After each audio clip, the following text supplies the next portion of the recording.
Et je trouve que la thérapie, de la relation par la relation et pour tous les coachs gestaltistes qui nous écoutent et pour ceux qui connaissent pas encore, je vous invite à vous y intéresser, c'est, regarder l'autre, regarder sa sensibilité ou justement sa froideur quand il parle de quelque chose de haut qui devrait être émotionnel. Par exemple, j'ai des clients qui sont clairement harcelés au travail et qui vous décrivent ça tout froidement.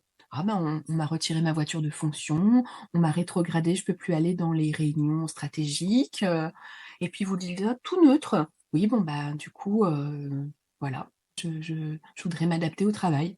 Mmh. Là, ça va être intéressant de lui dire ce que vous voyez et ce que vous ressentez et donc c'est vraiment une pratique gestaltiste là, d'utiliser aussi votre corps, vos ressentis pour le partager.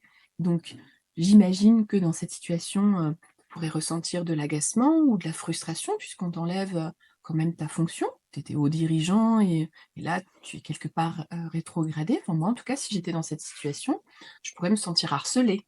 Vous voyez? Vous arrivez à poser l'émotion, le mot.